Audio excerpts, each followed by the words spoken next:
Hello friends, welcome back to my channel. ഇന്ന് ഞാൻ വന്നിട്ടുള്ളത് സദ്യയ്ക്ക് വിളമ്പാനായിട്ടുള്ള ശർക്കര ഉപ്പേരിയുടെ റെസിപ്പി ആയിട്ടാണ്. വീഡിയോയിലേക്ക് പോകുന്നതിന് മുന്നേ നിങ്ങൾ ഈ ചാനൽ ആദ്യമായിട്ടാണ് കാണുന്നതെങ്കിൽ സബ്സ്ക്രൈബ് ചെയ്യാൻ മറക്കരുത്. അപ്പോൾ നമുക്ക് ഇത് എങ്ങനെയാണ് ചെയ്യുന്നതെന്ന് നോക്കാം. ശർക്കര ഉപ്പേരി ഉണ്ടാക്കിയെടുക്കാൻ വേണ്ടിയിട്ട് ഞാനിവിടെ 4 ചെറിയ പച്ച ഏത്തക്കായ എടുത്തിട്ടുണ്ട്. വെയിറ്റ് പറയുകയാണെങ്കിൽ 500 ഗ്രാം ഉണ്ടായിരുന്നു. ആദ്യം നമുക്ക് ഇതിൻ്റെ തൊലി ഒന്ന് കളഞ്ഞെടുക്കണം. അതിന് വേണ്ടിയിട്ട് കത്തി വെച്ച് ആദ്യം ഇതുപോലെ ഒന്ന് വരഞ്ഞു കൊടുക്കാം. എന്നിട്ട് കൈ കൊണ്ട് അത് അടർത്തിയെടുത്താൽ മതി. ഇതുപോലെ തന്നെ ബാക്കിയുള്ള എല്ലാ ഏത്തക്കായും ഞാൻ തൊലി കളഞ്ഞെടുത്തിട്ടുണ്ട്. ഇനി ഞാനിവിടെ ഒരു വലിയ ബൗളിൽ കുറച്ച് വെള്ളം എടുത്തിട്ടുണ്ട്. ഈ ഏത്തക്ക മുങ്ങിക്കിടക്കാൻ ആവശ്യത്തിനുള്ള വെള്ളമാണ് എടുത്തിട്ടുള്ളത്. ഇതിലേക്ക് നമുക്ക് 1 ടേബിൾ സ്പൂൺ ഉപ്പ് ചേർത്ത് കൊടുക്കാം. അതുപോലെ തന്നെ 1 ടീസ്പൂൺ മഞ്ഞൾപ്പൊടിയും കൂടെ ചേർത്ത് കൊടുത്തിട്ട് നന്നായിട്ടൊന്ന് മിക്സ് ചെയ്തെടുക്കാം. ഇനി ഈ വെള്ളത്തിൽ നമുക്ക് ഈ ഏത്തക്ക ഒന്ന് ഡിപ്പ് ചെയ്ത് വെക്കണം. ഇതിങ്ങനെ ഒരു 15 തൊട്ട് 30 മിനിറ്റ് വരെ മാറ്റി വയ്ക്കണം. ഇപ്പോൾ ഞാൻ ഈ വെള്ളത്തിലിട്ട് വെച്ചിട്ട് ഒരു 30 മിനിറ്റ് ആയിട്ടുണ്ട്. ഇനി ഇതിന് മുകളിലായിട്ട് കുറച്ച് കറയും കൂടി ഉണ്ടാവും. അത് ഇതുപോലെ ഒരു കത്തി വെച്ചിട്ട് നമുക്ക് കളഞ്ഞെടുക്കാം.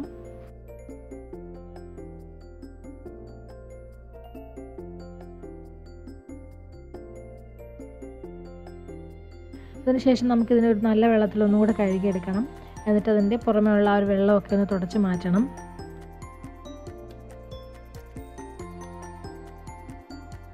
ഒരു പേപ്പർ ടവലിൽ വെച്ചിട്ട് ഞാനിവിടെ തുടച്ചെടുത്തിട്ടുണ്ട്. ഇനി നമുക്കിതിനെ ചെറുതായിട്ട് അരിഞ്ഞെടുക്കണം. ആദ്യം നമുക്കിതിനൊന്ന് നീളത്തിലൊന്ന് കട്ട് ചെയ്തെടുക്കാം. എന്നിട്ട് അതിനെ ചെറിയ കഷ്ണങ്ങളായിട്ട് മുറിച്ചെടുക്കണം.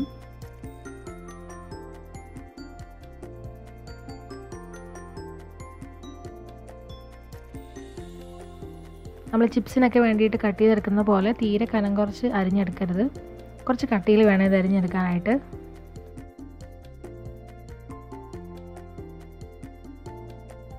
ഇപ്പോൾ ഞാനിവിടെ മുഴുവൻ ഏത്തക്കയും അരിഞ്ഞെടുത്തിട്ടുണ്ട്. നമുക്കിനി ഇതിനെ ഒന്ന് വറുത്തെടുക്കണം. അതിന് വേണ്ടിയിട്ട് ഞാനിവിടെ വെളിച്ചെണ്ണ ചൂടാക്കാനായിട്ട് വെച്ചിട്ടുണ്ട്. എണ്ണ നന്നായിട്ട് ചൂടായതിനു ശേഷം അതിലേക്ക് നമുക്ക് കുറച്ചായിട്ടിട്ട് ഫ്രൈ ചെയ്തെടുക്കാം. അപ്പോൾ ഇതിൻ്റെ ഉള്ളൊക്കെ ഒന്ന് വെന്ത് വരണമെങ്കിൽ ഒരു മീഡിയം ഫ്ലെയിമിൽ ഇട്ടിട്ട് ഇളക്കി വേണം ഫ്രൈ ആക്കി എടുക്കാൻ. ഇതിൻ്റെ കളറൊക്കെ ഒന്ന് മാറി വരും. ഒരു ലൈറ്റ് ഗോൾഡൻ കളറായിട്ട് വരുന്നത് വരെ നമുക്കിതിനെ ഫ്രൈ ആക്കി എടുക്കണം. ഇപ്പോൾ ഇത് ഏകദേശം റെഡി ആയിട്ടുണ്ട്. നല്ലൊരു ഗോൾഡൻ കളറായിട്ട് വന്നിട്ടുണ്ട്. നല്ല ക്രിസ്പി ആയിട്ടുണ്ടോ എന്ന് അറിയാൻ വേണ്ടിയിട്ട് കൈ കൊണ്ടൊന്ന് ഒടിച്ച് നോക്കിയാൽ മതിയാവും. നമുക്കിനി ഇതിനെ എണ്ണയിൽ നിന്ന് മാറ്റി ഒരു പേപ്പർ ടവലിലേക്ക് ഇട്ട് കൊടുക്കാം. ഇതുപോലെ തന്നെ ബാക്കിയുള്ളതെല്ലാം വറുത്തെടുക്കണം. ഞാനിവിടെ ഒരു 3 ബാച്ചായിട്ടാണ് ഇത് വറുത്തെടുത്തത്. ഒരു ബാച്ച് തന്നെ കുറച്ച് കൂടുതൽ സമയം എടുക്കും വറുത്തെടുക്കാനായിട്ട്. ഇനി ഈ കായ വറുത്തതിൻ്റെ ചൂടാറാനായിട്ട് മാറ്റി വയ്ക്കണം. നല്ലതുപോലെ ചൂടാറിയതിന് ശേഷമാണ് നമ്മളിത് ശർക്കരയിലേക്ക് ചേർത്ത് കൊടുക്കുന്നത്. ഇനി നമുക്ക് ശർക്കര ഉരുക്കാനായിട്ട് ഒരു സോസ് പാനിലേക്ക് 1/4 കപ്പ് ശർക്കര ചേർത്ത് കൊടുക്കാം. ഇനി ഇതിലേക്ക് ഒരു 1/2 കപ്പ് വെള്ളവും കൂടി ചേർത്തിട്ട് ശർക്കര നന്നായിട്ടൊന്ന് ഉരുക്കിയെടുക്കണം.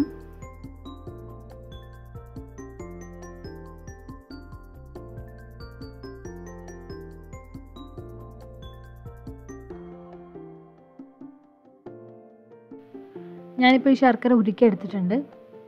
ഈ ശർക്കരയിൽ എന്തെങ്കിലും കല്ലോ മണ്ണോ ഒക്കെ ഉണ്ടെങ്കിൽ പോകാൻ വേണ്ടിയിട്ട് വേറൊരു പാനിലേക്ക് ഞാനിതിനെ ഒന്ന് അരിച്ചൊഴിച്ചു കൊടുക്കുന്നുണ്ട്. എന്നിട്ട് ഇതിനെ വീണ്ടും തിളപ്പിക്കണം. ഇപ്പോൾ ഈ ശർക്കര നന്നായിട്ട് തിളച്ച് വന്നിട്ടുണ്ട്. ഇനി ഇത് കുറുകി വരണം.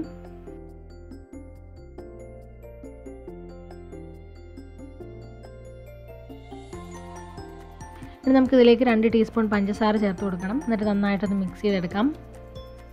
പഞ്ചസാര ഒന്ന് അലിഞ്ഞ് വരുന്നത് വരെ ഒന്ന് മിക്സ് ചെയ്തെടുത്തിട്ടുണ്ട്.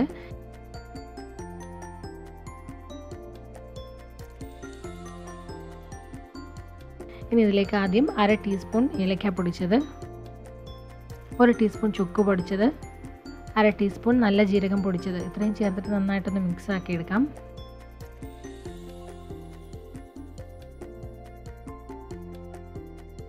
നമ്മുടെ ശർക്കര നല്ല തിക്കായിട്ട് വന്നിട്ടുണ്ട്. ഒരു നൂൽ പരുവം ആവുന്ന വരെ വേണം ഈ ശർക്കര ഒന്ന് വറ്റിച്ചെടുക്കാനായിട്ട്.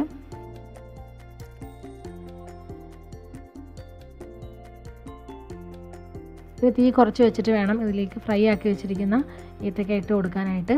എന്നിട്ട് നന്നായിട്ട് മിക്സ് ചെയ്തെടുക്കാം. ഈ ഏത്തക്ക ഇട്ട് കൊടുക്കുന്ന സമയത്ത് അതിനൊട്ടും ചൂടുണ്ടാവാനായിട്ട് പാടില്ല.